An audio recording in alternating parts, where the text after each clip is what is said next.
नमस्कार। ओडिशा राजनीति रे कटक जिलार एक गुरुत्वपूर्ण भूमिका रही आसी। ऐतिहासिक कटक जिला जहाँ चिंता करिथाए राज्य रे निष्पत्ति सैया होता है। इतिहास कहूँ कटक जिलू सर्वदा प्रभावशाली विधायक माने राज्य मंत्रिमंडल मानकरे गुरुत्वपूर्ण भूमिका नहीं था, किंतु कटक जिला आज कौन पाई अवहेलित। बंधुगण, मो घर मध्य कटक जिला कटक सदर ब्लॉक। मो गाँ गोटे छोटिया गाँ।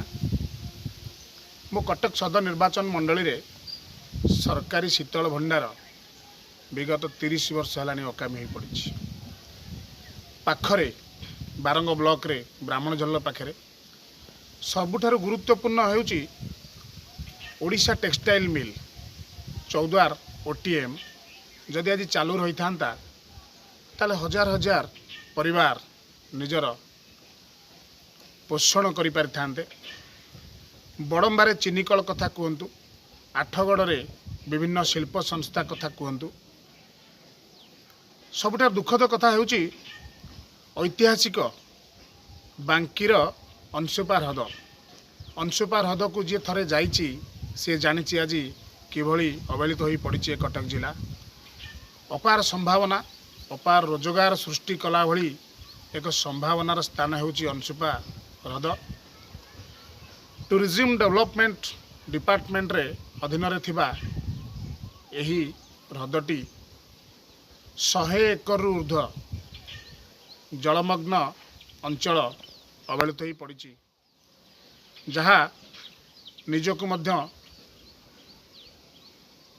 कष्ट लगुच देखिले जे एभली एक अवहेलित जिले में आम बसवास करुचु। जदि आम गाँ एभली अवहेलित, जदि कटक जिला एभली अवहेलित, ताले राज्य कौन पे अवहेलित है ना बोली आम भाविबा।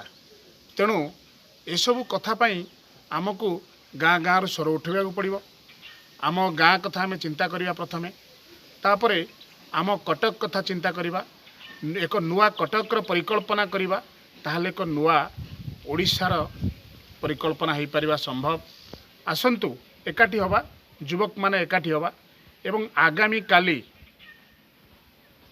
राज्य सरकार विरुद्ध रे, वर्तमान सरकार विरुद्ध रे युव जागरण सृष्टि करने पाई एक विशाल विक्षोभ प्रदर्शन पाई, जहाँ भारतीय जनता पार्टी तथा भारतीय जनता युव मोर्चा नेतृत्व रे अनुष्ठित होगाकू जाउची।